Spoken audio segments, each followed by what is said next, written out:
위대한 믿음의 사람조차도 세상적인 기준인 외모, 즉 겉으로 보여지는 것만으로 사람을 판단하고 결정하고 선택하기도 합니다. 실제 사무엘이 그랬다면 저와 여러분들도 별반 다르지 않겠죠.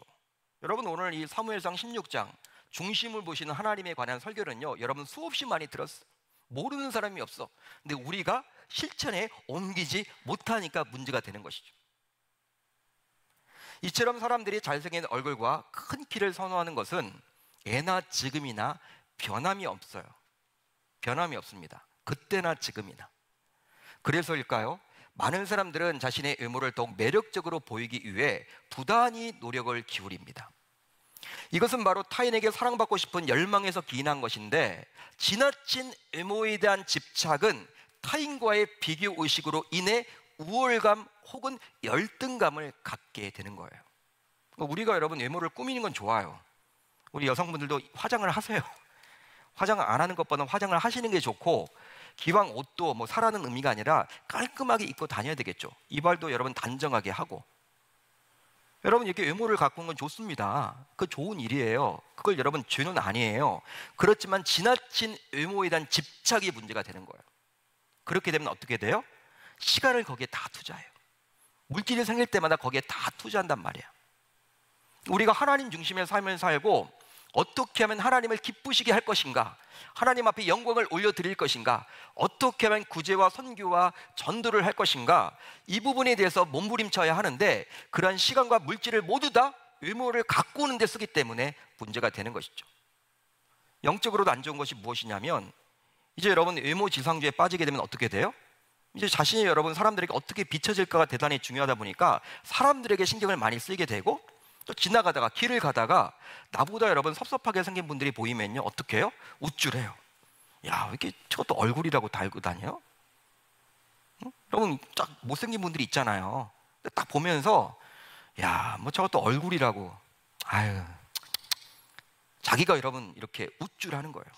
우울감에 빠집니다. 한참 길을 갑니다. 근데 자기보다 더 키도 크고 예쁜 분이 있네? 그렇게 되면 그때부터는 낙심이 확 와서 열등감에 빠져요. 하나님이 좋아하지 않죠. 시간 낭비죠. 그러기에 우리 신자들은 더욱더 이런 외모지상주의를 조심해야만 하는 거예요. 이런 엘리압의 외모를 보고 왕을 세우려 했던 하나님께서는 이제 다음과 같이 자신의 생각을 이야기합니다.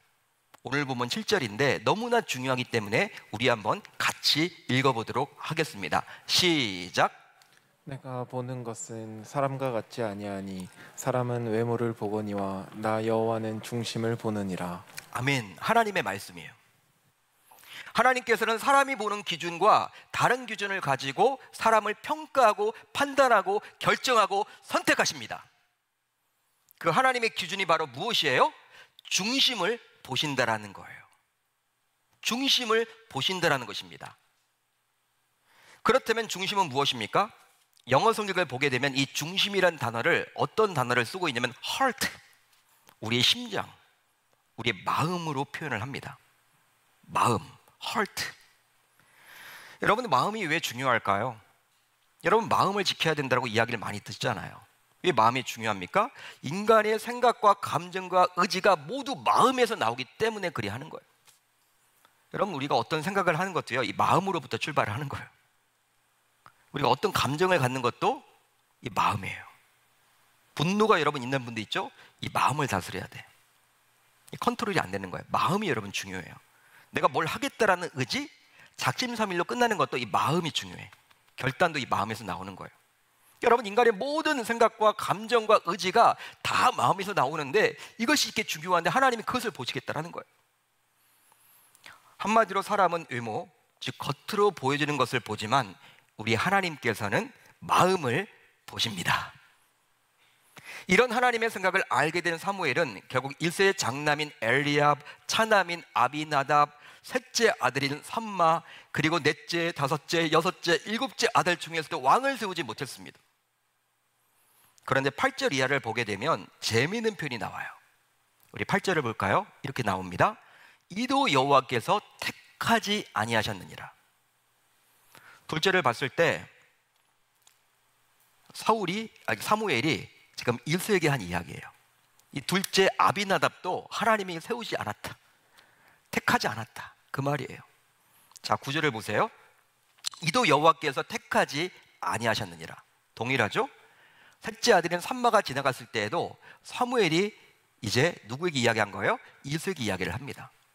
그리고 10절을 보세요. 여호와께서 이들을 택하지 아니하셨느니라. 넷째, 다섯째, 여섯째, 일곱째 아들이 쭉 지나갔어. 선을 보였어. 그런데도 불구하고 하나님께서 이들을 택하지 아니했다라는 거예요. 여러분, 이것을 통해서 우리는 무엇을 알 수가 있냐면 사무엘이 아마도 아버지 이스에게는 귀뜸을 했던 것 같아. 이제 제사는 드리지만 이 제사가 중요한 것이 아니라 지금 하나님께서 세울 왕, 기름을 부어야 한다. 여러분, 제사를 드리면요 한꺼번에 우르르르 사무엘에게 나와서 제사 드릴 거 아니에요. 그런 상황이 아니라 지금 한 사람 한 사람씩 선을 보이고 있습니다. 그러니까 아버지 이스는 알고 있는 것이죠. 첫째부터 일곱째까지 여러분 다 하나님께서 택하지 아니했다라는 거예요. 또 한 가지는 무엇을 알 수가 있냐면, 잘 보세요. 8절을 보시면 이도 여호와께서 택하지 아니했다란 말은 뭐예요? 나는 세우고 싶은데 둘째를 봐도 왕감이야. 셋째를 봐도 왕으로 세워도 돼. 손색이 없어. 다 왕으로 세워도 좋은데 이세 아들들을 보니까 나는 세우고 싶은데 누가 거절했다라는 거예요? 하나님이 거절했음을 지금 이야기해주고 있는 거예요.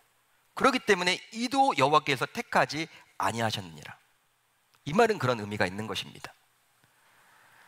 그렇다면 왜 이새는 사무엘에게 7 아들만을 데리고 나왔을까요? 우리가 이 부분을 생각해 봐야겠죠. 여러분, 아들이 또 한 명이 더 있었습니다. 막내 아들 누구였어요? 누구였어요? 다윗이었죠. 다윗도 딸이 아니었습니다. 아들이었습니다. 아들이면 자격이 있어요.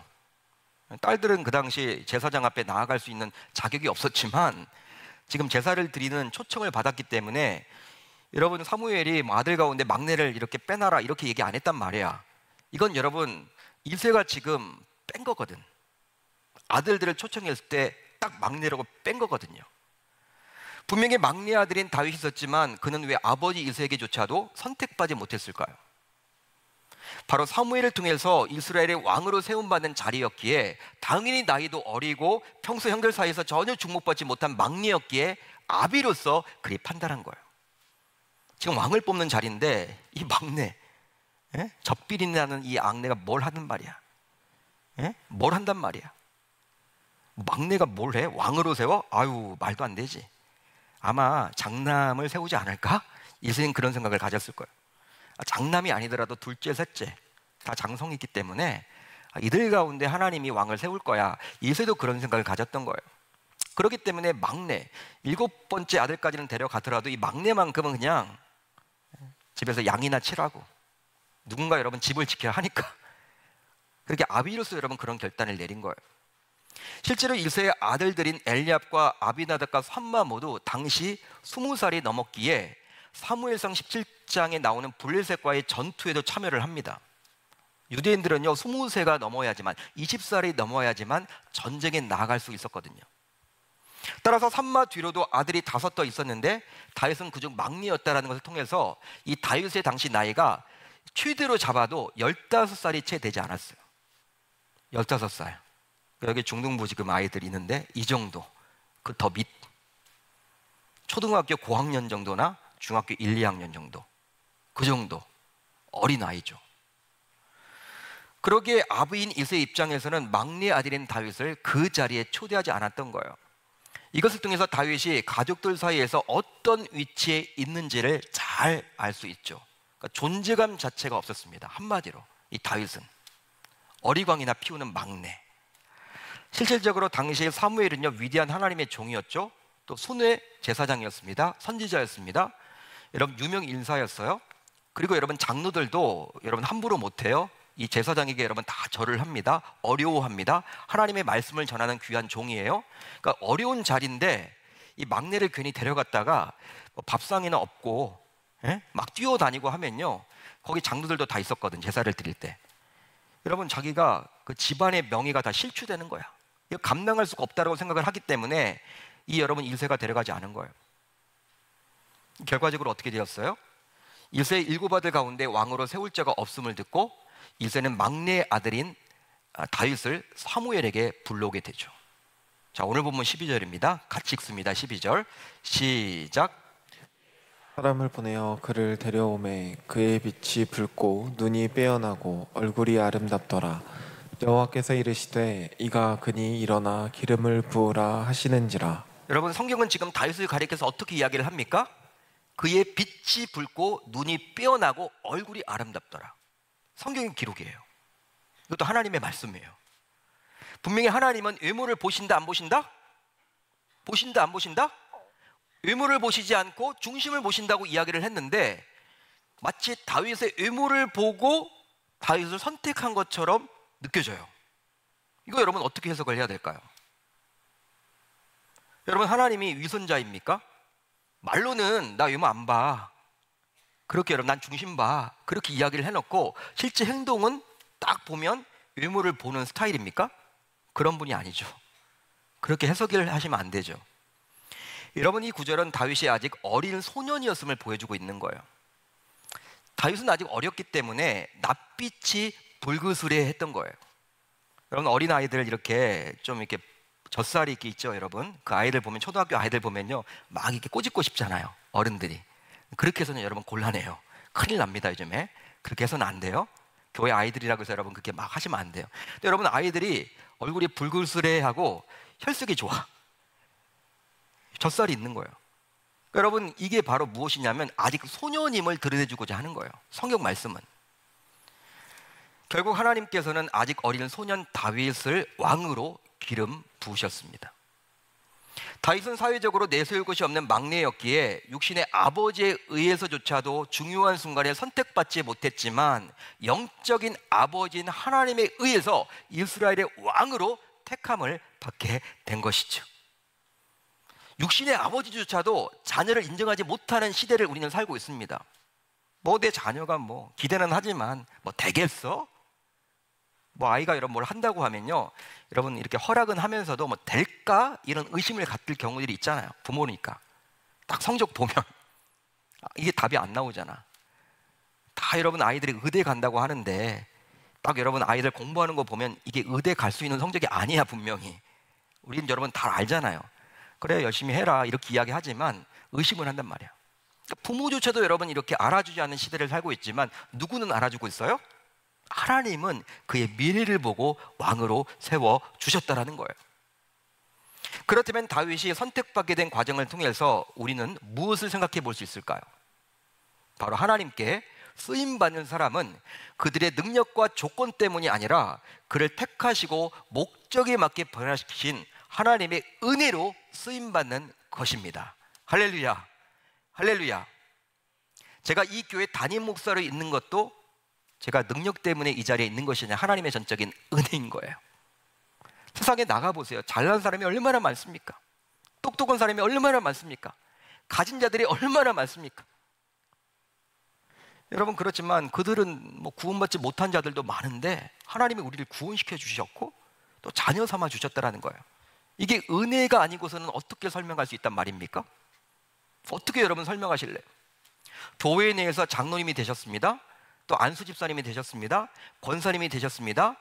또 중직자, 어떤 사역장이나 어떤 부장, 이렇게 우리에게 일이 있습니다. 교사로 섬기고 있습니다. 사랑 목자로 섬기고 있습니다. 내가 잘나서 그것들을 할 수 있는 것이 아니라 하나님께서는 나에게 은혜를 베풀어 주신 거예요. 즉, 하나님의 은혜와 능력으로 약하고 부족한 자들이 주님의 귀한 도구로 변화시키는 것이죠. 실제로 하나님이 선택하여 사용하신 사람들 가운데서는 당시의 사회적인 기준으로 보게 될 때 그렇게 힘 있는 위치에 있지 못한 분들도 많았어요. 실제 그렇습니다. 성경을 보게 되면 고대 근동에서는 보통 마다들에게 모든 삭동과 권위가 부여되었는데요, 마다들 중심이에요. 모든 권위와 상속이 부여되었어. 둘째부터는요 그냥 들러리야, 들러리. 막내는 그냥 여러분들 그냥 재롱거리. 아버지가 그냥 이뻐해 주기만 하지 뭘 물려줄 수도 없어. 고린도전서 1장을 보게 되면 하나님께서 그런 자들을 사용하신 이유, 여러분 우리가 말씀을 보게 되면요, 그렇지만 장남이 아니었던 자들을 하나님이 사용하신 경우들이 많았죠. 바로 야곱이 어떻습니까? 야곱도 장남이 아니었습니다. 요셉도 장남이 아니었죠. 또 모세와 같은 사람도 장남이 아니었단 말이에요. 여러분, 그런데 하나님은 그들을 사용했단 말이에요. 말이 안 되는 거거든요. 세상적인 관점으로 보게 되면. 하나님이 왜 그들을 사용했을까? 사회적으로 별 볼 일 없는, 그 가정적으로 별 볼 일 없는 그 사람들을 왜 사용했을까? 고린도전서 1장을 보게 되면 하나님께서 그런 자들을 사용하신 이유에 대해서 바울은 다음과 같이 이야기를 합니다. 하나님께서 세상에 미련한 것들을 택하사 지혜 있는 자들을 부끄럽게 하려 하시고, 세상에 약한 것들을 택하사 강한 것들을 부끄럽게 하려 하시며, 하나님께서 세상에 천한 것들과 멸시받는 것들과 없는 것들을 택하사 있는 것들을 폐하려 하시나니, 이는 아무 육체도 하나님 앞에서 자랑하지 못하게 하려 하심이라. 할렐루야, 할렐루야. 하나님의 말씀이에요. 하나님이 세상에 미련하고 약하고 천하고 멸시받는 사람들을 택하신 것은 어떤 육체라도 자랑할 것이 없도록 하기 위함이라고 바울은 이야기를 합니다.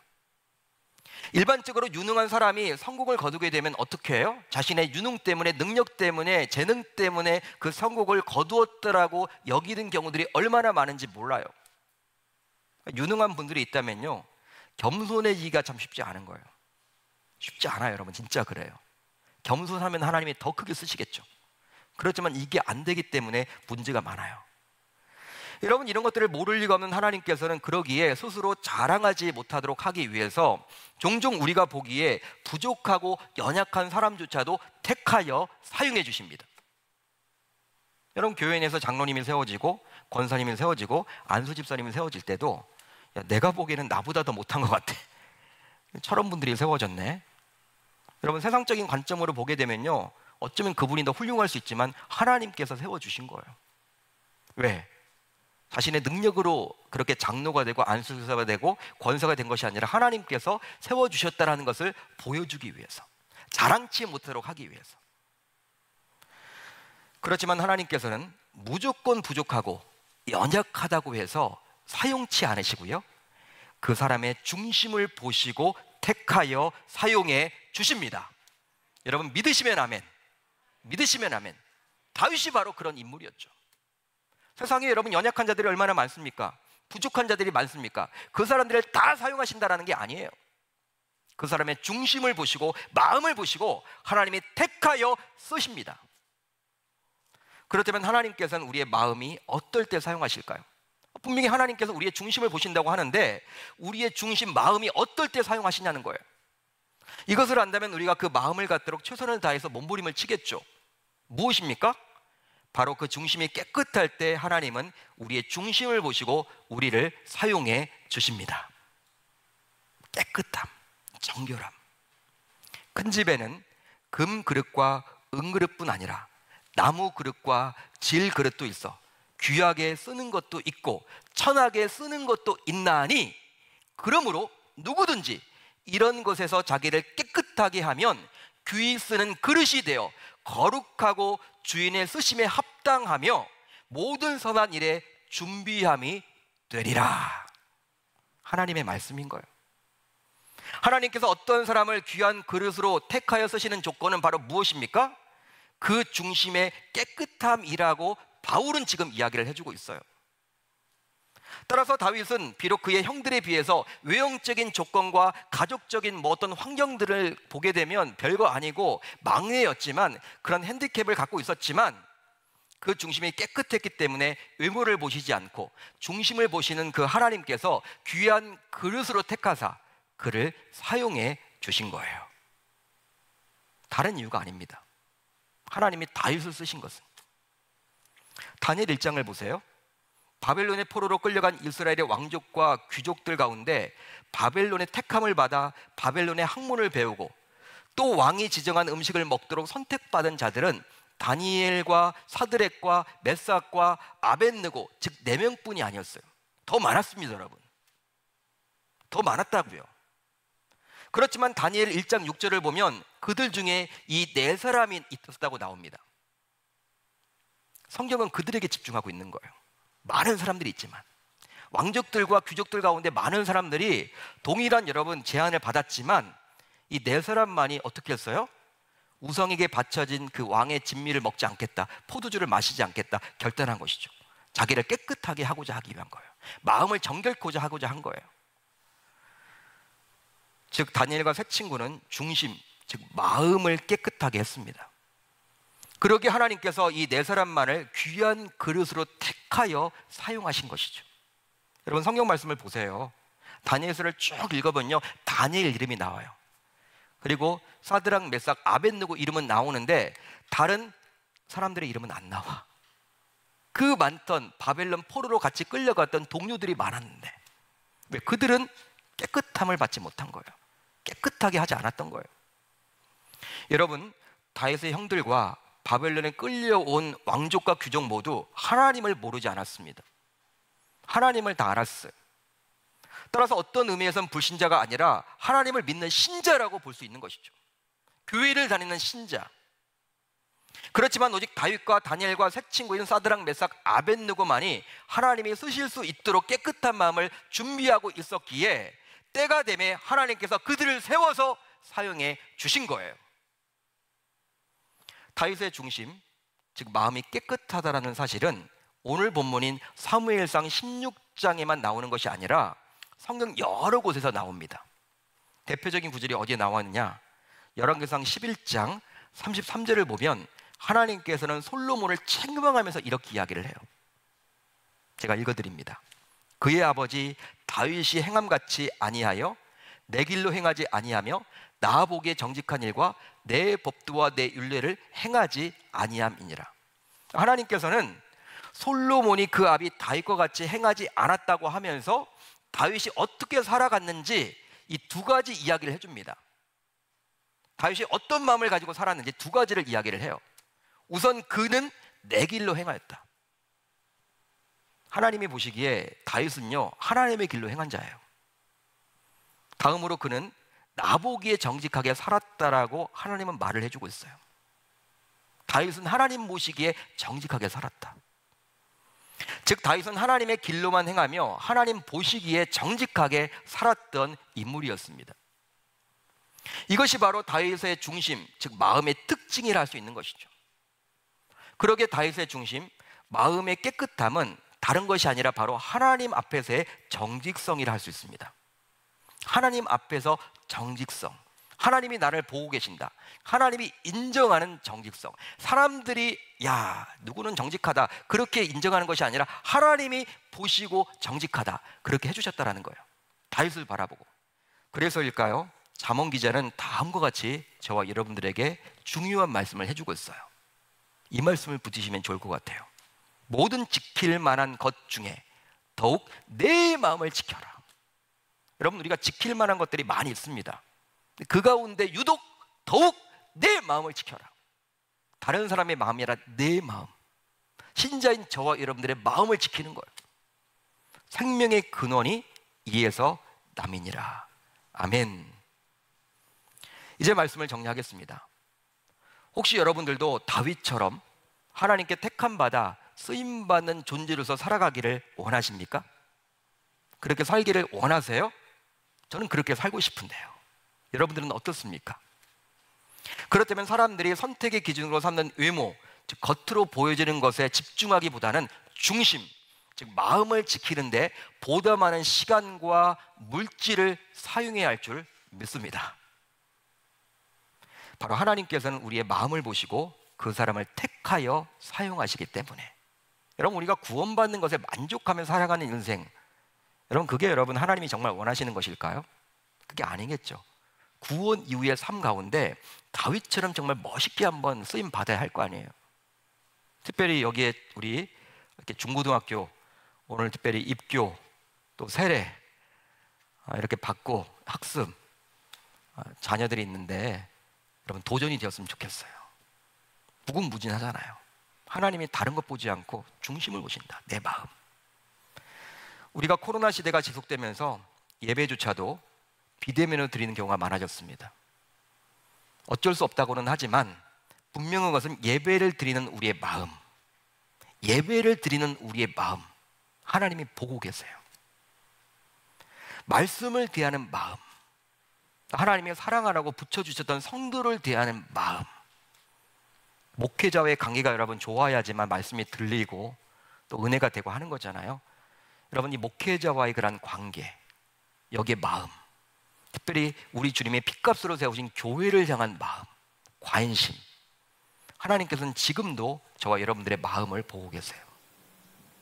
그 마음이 하나님 앞에서 정직한가를 보고 여러분들을 택하여 사용하시리라 믿습니다.